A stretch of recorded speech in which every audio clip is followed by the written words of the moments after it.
En el inmenso y azul vacío del Océano Pacífico Sur yace un punto de tierra, uno de los lugares habitados más remotos de la Tierra. Esta es Rapa Nui, conocida en el resto del mundo como Isla de Pascua.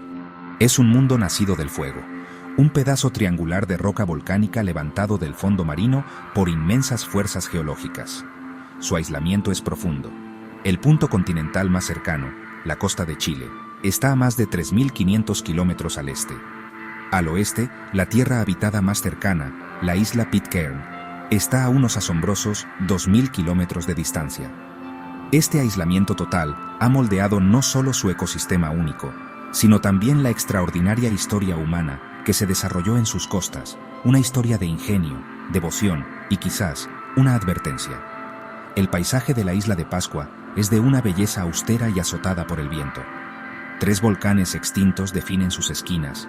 Sus suaves y erosionadas laderas descienden hasta una costa de dramáticos acantilados negros y algunas playas dispersas y atractivas de arena de coral.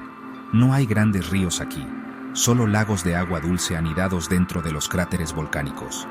La isla está en gran parte sin árboles ahora, un entorno de pastizales donde los caballos salvajes deambulan libremente, sus formas silueteadas contra el vasto e interminable horizonte del Pacífico. Es un lugar donde el viento parece llevar antiguos susurros, y el poder del océano es una presencia constante y humilde. Sus olas, rompiendo implacablemente contra las costas volcánicas que han custodiado durante milenios. Este aislamiento es la clave para entender todo lo que siguió. Durante siglos, las personas que hicieron de esta isla su hogar vivieron en un mundo enteramente de su propia creación. Eran una civilización en un microcosmos, un experimento autónomo de resistencia humana y desarrollo social. Los recursos que tenían eran finitos, limitados a lo que este pequeño triángulo de tierra y el mar circundante podían proporcionar. Cada elección que hicieron, cada árbol que talaron, cada piedra que tallaron, tuvo consecuencias de las que no podían escapar. Fue en este escenario solitario donde se llevó a cabo uno de los dramas culturales más fascinantes y misteriosos de la historia, dejando atrás testigos silenciosos de piedra. El mismo nombre de la isla en el mundo occidental, Isla de Pascua, habla de su lejanía. Fue otorgado por el explorador holandés Jacob Roggeveen, el primer europeo registrado en desembarcar aquí, el domingo de Pascua de 1722. Pero para su propia gente es Rapa Nui, la Gran Rapa, o Tepito o Teenua, el ombligo del mundo. Este nombre refleja una verdad profunda sobre su cosmovisión. Para los antiguos Rapa Nui, esta pequeña isla no era el fin del mundo, sino su centro mismo. Un lugar sagrado, un hogar creado por sus dioses y ancestros, flotando solo en el gran mar cósmico. Es una perspectiva nacida del aislamiento absoluto, un testimonio de la capacidad humana para crear un universo dentro de un espacio confinado. Mucho antes de que aparecieran velas europeas en el horizonte, otro viaje, mucho más audaz, tuvo lugar. La historia de la isla de Pascua comienza con los polinesios, los navegantes más grandes que el mundo ha conocido. Usando solo las estrellas, las olas del océano, el vuelo de los pájaros y un conocimiento complejo transmitido por generaciones, partieron de sus tierras en el sudeste de Asia. En magníficas canoas de doble casco, se embarcaron en viajes épicos, poblando las vastas y dispersas islas del Pacífico. Fue una expansión sin igual en la historia humana, un testimonio de inmenso coraje y un profundo entendimiento del mundo natural. Estos no fueron desvíos accidentales, fueron migraciones planeadas, llevando personas, plantas y una forma de vida a través de miles de kilómetros de océano abierto. La evidencia genética y lingüística apoya firmemente la teoría de que los primeros colonos de Rapa Nui fueron parte de esta gran expansión polinesia. Se cree que llegaron en algún momento entre el 800 y el 1200 después de Cristo, navegando desde islas al oeste, posiblemente las Marquesas o las Islas Gambier. Llegaron a una tierra muy diferente de la que vemos hoy.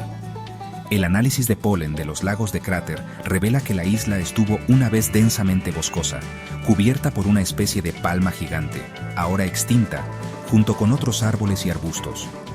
Esto era un paraíso, un nuevo comienzo, un entorno prístino que ofrecía la promesa de un nuevo hogar para los viajeros y sus descendientes. Al llegar, estos pioneros, los ancestros del pueblo Rapa Nui, comenzaron la ardua tarea de la adaptación. Trajeron consigo cultivos esenciales como el taro, el ñame y las batatas, así como pollos, el único animal doméstico que poseían. Eran maestros de la vida sostenible, desarrollando técnicas agrícolas sofisticadas, como jardines amurallados de piedra, conocidos como manabay, para proteger sus valiosos cultivos de los vientos implacables. Aprendieron a explotar los recursos de la isla, pescando en las aguas circundantes y utilizando la piedra volcánica que se convertiría en el tejido mismo de su expresión cultural única. Su sociedad se estructuraba en torno a clanes, cada uno con su propio jefe, territorio y linaje ancestral. Este periodo inicial fue de colonización y crecimiento exitosos. La población se expandió y la sociedad se volvió más compleja y estratificada. Fue a partir de esta base estable y próspera que surgiría la tradición más icónica y enigmática de la isla. Los Rapa Nui no solo sobrevivieron en su mundo aislado, prosperaron, desarrollaron una cultura única, un idioma distinto y una tradición artística y espiritual que era completamente suya. La memoria de su viaje ancestral se mantuvo viva en las tradiciones orales, pero su enfoque se centró en esta nueva tierra, Tepito, o Tejenua, el centro de su universo, el lugar donde se desarrollaría su destino. De esta sociedad floreciente surgió uno de los logros artísticos y espirituales más notables de la historia humana, los Moai. Estas colosales estatuas de piedra no son dioses, ni son meras decoraciones. Son Aringa Ora, los rostros vivos de ancestros deificados. Cada Moai fue tallado para representar a un individuo específico y poderoso, un jefe, un anciano respetado, un líder de un clan. Se creía que los espíritus de estos ancestros, su maná, una fuerza sobrenatural de autoridad y poder, residían dentro de estas figuras de piedra. Los Moai actuaban como conductos, canalizando esta energía espiritual protectora del más allá a la comunidad viva, asegurando la fertilidad, cosechas abundantes y éxito en todas las empresas. Estos gigantes silenciosos siempre se erigían en grandes plataformas de piedra llamadas Ahu. Estos eran lugares ceremoniales sagrados, que a menudo contenían las tumbas de los mismos ancestros que los Moai representaban. Las estatuas se colocaban mirando hacia el interior, de espaldas al mar, vigilando a sus descendientes y a su pueblo. Su mirada no estaba destinada al mundo exterior, sino a su propia gente, una presencia constante y tranquilizadora de protección ancestral. Los Ahu y los Moai juntos formaron un punto central para la vida religiosa y social del clan. Aquí se realizaban ceremonias, se observaban ritos, y la comunidad se reunía para reafirmar su conexión con su linaje y su tierra. La creación y erección de Moai también fue una poderosa muestra de competencia social y política. Cada clan se esforzó por honrar a sus ancestros, encargando estatuas cada vez más grandes e impresionantes. Un Moai más grande significaba mayor prestigio, riqueza y, lo más importante, un maná más poderoso para el clan. Esta impulsión competitiva probablemente alimentó la increíble escala de la cultura de construcción de Moai, empujando a los Rapa Nui a hazañas de ingeniería que todavía nos asombran hoy. El proceso implicó inmensos recursos, mano de obra, alimentos, cuerda y madera, y requirió una sociedad altamente organizada, capaz de movilizar y sostener proyectos a gran escala durante largos periodos. Así, los Moai eran mucho más que simples tallas de piedra. Eran la encarnación de la cosmovisión Rapa Nui. Vinculaban el pasado con el presente, lo espiritual con lo físico y los muertos con los vivos. Eran protectores, símbolos de estatus y el corazón sagrado de cada comunidad. Mirar un Moai era mirar el rostro de la propia historia, sentir la presencia de los ancestros que habían guiado al clan a esta isla y que seguían velando por ella. Todo el paisaje de Rapa Nui se transformó en una geografía sagrada, un testimonio del poder de la fe y la perdurable necesidad humana de conectar con quienes nos precedieron. El lugar de nacimiento de casi todos los Moai es un lugar único y extraordinario, la cantera de Rano Raraku, un cráter volcánico en el lado sureste de la isla. La piedra aquí es toba volcánica, una ceniza volcánica comprimida, que es relativamente blanda y fácil de tallar cuando se expone por primera vez, pero se endurece con el tiempo. Esta geología única hizo posible la monumental empresa. Las laderas de Rano Raraku son una vista surrealista, un taller de piedra congelado en el tiempo. Aquí, cientos de Moai permanecen en varias etapas de finalización, algunos todavía unidos a la roca madre, otros de pie medio enterrados en las laderas, como si esperaran un transporte que nunca llegó. Es un lugar que ofrece una profunda visión del proceso de su creación. Las herramientas de los talladores de Moai eran simples pero efectivas. Usaban picos de piedra de mano llamados toki, hechos de basalto más duro que se encontraba en otras partes de la isla. Equipos de artesanos expertos trabajaban en una sola estatua, primero delineando su forma en la pared de roca. Luego, con gran esfuerzo, quitaban la toba circundante, trabajando de arriba hacia abajo, tallando la cara, el torso, los brazos largos y delgados con notable precisión. Los moai se tallaban acostados de espaldas, unidos a la roca madre por una quilla estrecha. Los detalles finos, como los lóbulos de las orejas alargados y las delicadas manos apoyadas sobre el abdomen, se completaban antes del paso final y crítico de separar la estatua de la pared de la cantera. El estilo de los moai evolucionó con el tiempo. Las estatuas tempranas eran más pequeñas y redondeadas, parecidas a las figuras tradicionales polinesias. A medida que la cultura se desarrollaba, los moai se hicieron más grandes, más estilizados y más imponentes. Desarrollaron sus características clásicas: una frente pesada, una nariz prominente y recta, labios finos con una expresión solemne y orejas largas. Cada detalle era simbólico. La frente prominente proyecta una sombra profunda sobre los ojos, dándoles una cualidad misteriosa y de otro mundo. Las manos, apoyadas sobre el vientre, pueden representar una conexión con la vida y la fertilidad.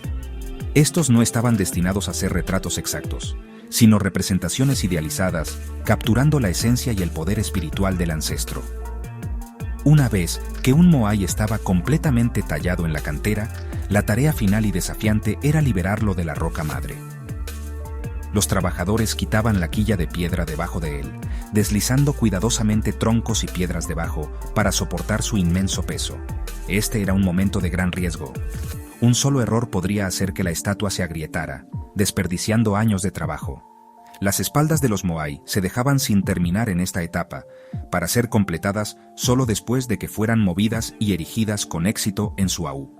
La gran cantidad de moai, dejados sin terminar en la cantera, sugiere un final repentino y dramático de esta tradición de siglos de antigüedad, un misterio que es central en la historia de la isla. Una vez que un moai era liberado de la cantera, los Rapa Nui se enfrentaban, a su mayor desafío, transportar estos gigantes de varias toneladas a través del terreno accidentado de la isla hasta su aú designado, a veces a una distancia de más de 18 kilómetros. Durante décadas, la teoría predominante fue que las estatuas se colocaban planas en trineos de madera, sobre rodillos hechos de las palmeras de la isla, y eran tiradas por cientos de personas. Esta explicación parecía lógica, especialmente porque ayudaba a explicar la eventual deforestación de la isla. Pintaba una imagen de fuerza bruta, ya sabes, un gasto masivo de recursos humanos y naturales para arrastrar a los ancestros a su lugar. Este método habría requerido inmensas cantidades de cuerda y una vasta fuerza laboral coordinada. Sin embargo, una teoría alternativa convincente, apoyada por las tradiciones orales locales y la arqueología experimental, sugiere un método más ingenioso. Los ancianos Rapa Nui han hablado durante mucho tiempo de que los moai caminaron hasta sus plataformas. Esto fue alguna vez descartado como un mito, pero experimentos recientes han demostrado que es sorprendentemente plausible. Esta teoría propone que las estatuas fueron transportadas en posición vertical. Al mecer el moai de lado a lado usando cuerdas, un equipo de personas podría arrastrarlo hacia adelante en un movimiento de marcha. El bajo centro de gravedad de la estatua y su base en forma de D habrían hecho que este bamboleo fuera estable. Este método habría requerido menos personas y, crucialmente, menos madera que la teoría del trineo. La evidencia arqueológica da peso a la teoría de la caminata.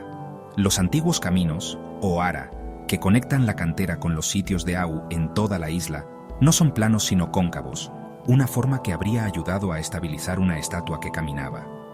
Además, los moai que cayeron durante el transporte a menudo se encuentran boca abajo en pendientes cuesta arriba y boca arriba en pendientes cuesta abajo, lo que es consistente con una caída al caminar hacia adelante.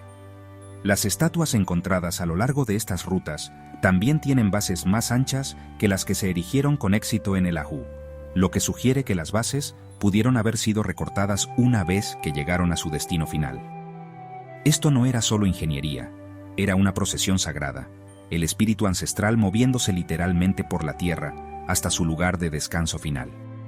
El debate entre estas teorías continúa, pero la hipótesis de la caminata captura la imaginación y refleja el profundo ingenio de los Rapa Nui. Transforma el proceso de uno de fuerza bruta, simple, a una danza delicada y cooperativa entre los humanos y sus ancestros de piedra. Habría sido un espectáculo impresionante. La figura gigante, guiada por cuerdas y el esfuerzo humano, avanzando lenta y rítmicamente por el paisaje, aparentemente animada por el mismo maná que estaba destinada a encarnar. Cualquiera que sea el método utilizado, el transporte del Moai se erige como uno de los logros de ingeniería más increíbles de cualquier civilización antigua. Un testimonio de su fe inquebrantable y su voluntad colectiva. La historia del Moai no termina con su ubicación en el Au. Muchos de ellos fueron adornados con una característica final y dramática, un pukao. Estos son los grandes sombreros o moños de piedra cilíndricos que se asientan sobre las cabezas de algunas de las estatuas más prominentes. Estos no eran parte del diseño original del Moai, sino que fueron una adición posterior que apareció durante el apogeo de la era de construcción de Moais.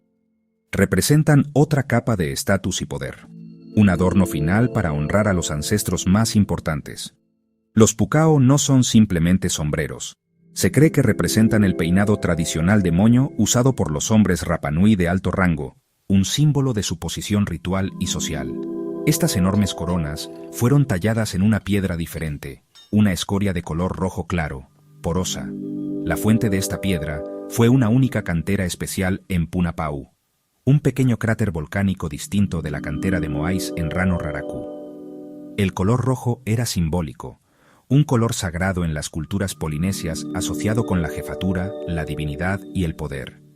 Extraer, transportar y colocar un pukao, algunos de los cuales pesaban hasta 12 toneladas, fue una hazaña adicional de inmenso esfuerzo e ingeniería, reservada solo para los moais más venerados. La cantera de Punapau, como Rano Raraku, está llena de pukao abandonados, testigos silenciosos del fin de esta tradición. La pregunta de cómo los Rapa Nui lograron levantar estos cilindros de piedra de varias toneladas sobre las cabezas de estatuas de hasta 10 metros de altura es, honestamente, un enigma dentro de un enigma. Se han propuesto varias teorías. Una sugiere que se construyeron grandes rampas de tierra y piedra contra la parte trasera del Moai. El pukao habría sido rodado por la rampa y cuidadosamente maniobrado hasta su lugar. Otra teoría, que se alinea con la hipótesis de la caminata para el Moai, sugiere que los pukao también se colocaron mientras la estatua aún estaba en posición vertical. Esto podría haber implicado balancear el pukao por una vía de madera apoyada contra la estatua o usar un sistema de palancas y contrapesos. Cualquiera que fuera el método, la colocación del pukao fue el logro final y culminante en la creación de un Moai. Completó la imagen del ancestro deificado, otorgándole el símbolo máximo de autoridad espiritual y prestigio. La combinación de la toba gris del Moai y la escoria roja del pukao creó un sorprendente contraste visual, haciendo que las estatuas fueran aún más imponentes e impresionantes. Los pukao representan un período de suprema confianza y capacidad en la sociedad Rapa Nui, un tiempo en que los clanes tenían los recursos y la ambición no solo de levantar a sus ancestros, sino también de coronarlos. Una de las imágenes más duraderas de la isla de Pascua es la de los Moai en las laderas de la cantera de Rano Raraku, enterrados hasta el cuello en la tierra, con sus rostros serios mirando desde el suelo. Durante muchos años, esto llevó a la idea equivocada y popular de que los Moai eran solo cabezas. Esta imagen alimentó muchísimas teorías de adivinanza sobre de dónde venían y para qué servían. Sin embargo, las excavaciones de arqueología han descubierto la verdad sencilla y científica. No son solo cabezas. Son estatuas completas, igual que las que están en las plataformas de piedra, con cuerpos enteros, brazos y manos. El hecho de que estén enterrados no es por un antiguo rito misterioso, sino por el trabajo lento y tranquilo de la naturaleza. La explicación científica es de cómo la tierra se desgasta y se acumula poco a poco. A lo largo de los siglos desde que la cantera se dejó de usar, la tierra y los pedazos de roca de las partes más altas del volcán Rano Raraku han bajado lentamente por la ladera. Este proceso natural de que la tierra se asiente ha ido acumulándose poco a poco alrededor de las bases de las estatuas que se quedaron de pie en las laderas. Año tras año, siglo tras siglo, el nivel de la tierra subió, cubriendo sus cuerpos y dejando solo sus cabezas expuestas al clima. Nunca se quiso que estos moai se enterraran. Simplemente quedaron atrapados en un deslizamiento de tierra muy lento, quietos en el tiempo y protegidos por la misma tierra que se estaba cayendo del volcán donde nacieron. El desenterrar estos moai ha sido algo increíble de descubrir. La tierra que los cubrió ha cuidado la piedra del desgaste, manteniendo detalles que ya se habían borrado de las estatuas expuestas en las plataformas. Los arqueólogos han encontrado grabados complicados en la espalda de los moai que desenterraron, dibujos que antes no se conocían. Estos grabados a menudo tienen formas de media luna, que quizás representen las canoas de los primeros viajeros, y otros símbolos cuyo significado todavía se está descubriendo. Estos dibujos en piedra nos dan una nueva forma de ver las creencias y el arte de los Rapa Nui, detalles escondidos por cientos de años. Además, las excavaciones han mostrado mucho sobre cómo se hicieron y se pusieron. Enterradas alrededor de las estatuas, los arqueólogos han hallado las herramientas de piedra, las toki, que se usaron para tallarlas. Han encontrado agujeros de postes, lo que sugiere que se pudieron haber usado palancas de madera o andamios para ayudar a levantar las estatuas en las laderas de la cantera. Estos hallazgos confirman que los moai de Rano Raraku no solo se desecharon, sino que eran parte de un trabajo complejo y continuo que de repente se detuvo. Los gigantes enterrados no son un misterio, sino una cápsula del tiempo, que nos da una conexión física directa con los que los tallaron y su mundo. La época dorada de la construcción de los moai, un tiempo de mucha energía creativa y espiritual que duró muchos siglos, no duró para siempre. Más o menos por el siglo XVI o XVII, el sistema que definía la sociedad de Rapa Nui empezó a caerse. La prueba más clara de esta caída es que dejaron de tallar moai de repente. En la cantera de Rano Raraku, las herramientas se quedaron tiradas, y las estatuas en diferentes etapas de construcción fueron abandonadas, incluyendo el moai más grande que se intentó hacer, un gigante conocido como el Gigante, que hubiera medido más de 21 metros de alto. Esta parada repentina sugiere que la sociedad estaba en medio de una crisis muy grande. La razón que se da siempre para esta caída se centra en un desastre ecológico que los mismos isleños causaron. Esta idea, llamada ecocidio, dice que la necesidad constante de madera, para mover los moai, para construir canoas, para combustible y para casas, llevó a que la isla se quedara sin árboles por completo. La falta de árboles tuvo consecuencias muy malas. Sin árboles, la tierra se desgastó, las cosechas disminuyeron y los recursos importantes desaparecieron. Ya no había troncos para construir canoas fuertes para pescar en alta mar, e incluso los pájaros de la tierra, que eran una fuente de comida, se extinguieron. La isla que antes era un paraíso se convirtió en una pradera sin árboles. Se cree que esta crisis del medio ambiente causó un desorden en la sociedad. Con menos recursos, la competencia entre los grupos se hizo más fuerte, llevando a guerras. Las historias que se contaban de boca en Rapa Nui hablan de un tiempo de muchos conflictos, de jefes guerreros que llegaron al poder, y de gente que se escondía en cuevas fortificadas. Durante este tiempo de problemas, los mismos símbolos del poder de los antepasados, los moai, se convirtieron en blancos. Los grupos enemigos empezaron a derribar las estatuas de los otros, un acto de falta de respeto muy grande conocido como Huri Moai.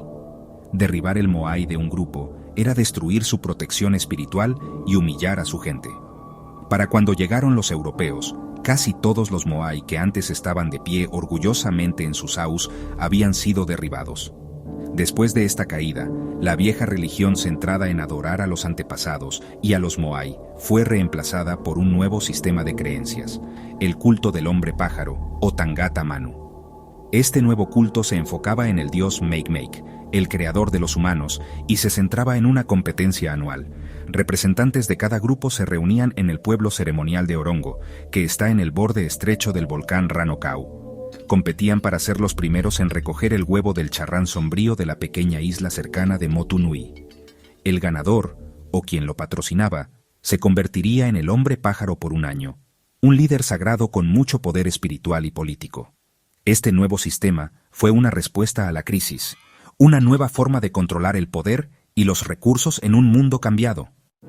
Justo cuando la sociedad Rapa Nui lidiaba con sus propias crisis internas, una fuerza nueva y profundamente disruptiva apareció en el horizonte. En el domingo de Pascua de 1722, el explorador holandés Jacob Roggeveen y su tripulación hicieron el primer contacto registrado con la isla. Se asombraron al ver las estatuas colosales, preguntándose cómo un pueblo aparentemente primitivo, sin árboles ni cuerdas pesadas, pudo haberlas creado. Este primer encuentro marcó el fin del aislamiento absoluto de Rapa Nui y el comienzo de un período de cambios catastróficos del que su gente y cultura nunca se recuperarían por completo. Las visitas posteriores de otras expediciones europeas, incluidas las de James Cook en 1774, trajeron más interrupciones. Aunque algunos encuentros fueron intercambios pacíficos, también introdujeron enfermedades para las que los isleños no tenían inmunidad. La viruela, la tuberculosis y otras enfermedades se propagaron por la población, causando epidemias devastadoras que redujeron drásticamente sus números.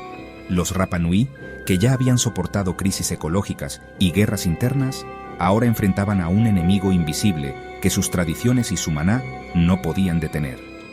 El tejido social, ya deshilachado, se desgarró aún más por estas olas de muerte y enfermedad. El capítulo más horrible llegó en la década de 1860. En una serie de ataques brutales, los traficantes de esclavos peruanos descendieron sobre la isla.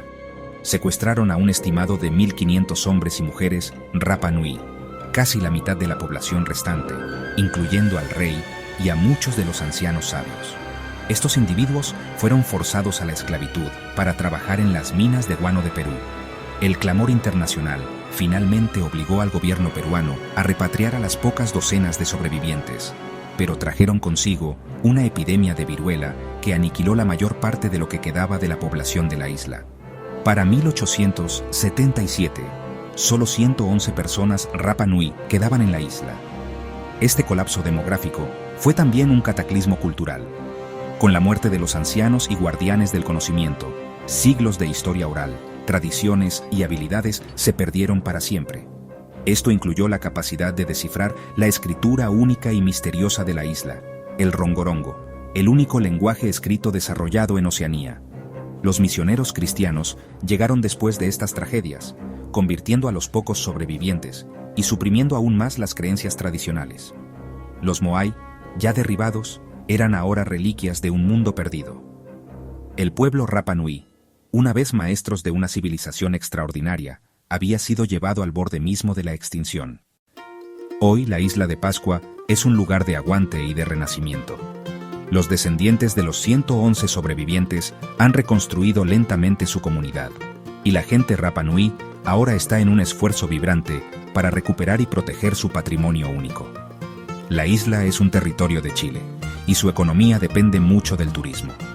Miles de visitantes llegan cada año, atraídos por el misterio duradero de los Moai.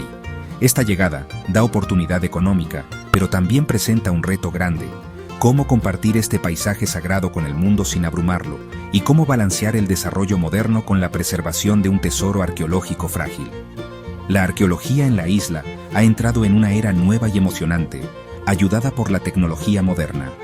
Imágenes de satélite, radar que penetra la Tierra y escaneo láser de 3 dimensiones están revelando nuevos detalles sin molestar los sitios delicados. Estas tecnologías han ayudado a mapear los sistemas de carreteras antiguas con más detalle, identificar nuevas características arqueológicas escondidas bajo la tierra y crear modelos digitales exactos de los Moai y Ahu. Las excavaciones recientes en Rano Raraku, que revelaron los cuerpos completos de las estatuas de cabeza y sus intrincados tallados traseros, son un resultado directo de estos enfoques cuidadosos y modernos para la investigación. Cada descubrimiento añade otra pieza al complejo rompecabezas del pasado. La gente Rapa Nui está al frente de estos esfuerzos de conservación. Toda la isla es un parque nacional y un sitio patrimonio de la humanidad de la UNESCO, manejado en colaboración entre la comunidad Rapa Nui y el gobierno chileno. Hay un movimiento creciente para controlar el turismo, proteger los sitios sagrados de la erosión y el daño, y asegurar que los beneficios económicos regresen a la comunidad local. El renacimiento cultural está floreciendo. El idioma Rapa Nui se está enseñando en las escuelas, las artes tradicionales como el tallado y el tatuaje se están practicando, y festivales anuales, como el Tapati Rapa Nui, celebran la historia, la música y la destreza atlética de la isla, manteniendo vivo el espíritu antiguo para las nuevas generaciones. La historia de la isla de Pascua sirve como una parábola poderosa para nuestro tiempo. Es una historia de logros humanos increíbles y de ingenio ante el aislamiento. También es un cuento de advertencia sobre la naturaleza limitada de los recursos y las posibles consecuencias de la sobreexplotación ambiental y el conflicto social. Pero quizás lo más importante, ahora es una historia de supervivencia y de renacimiento cultural. Los ancestros de piedra silenciosos, los Moai, ahora vigilan no una civilización perdida, sino una cultura viva y que respira, que ha soportado dificultades inimaginables y ahora lleva con orgullo su legado único hacia el futuro.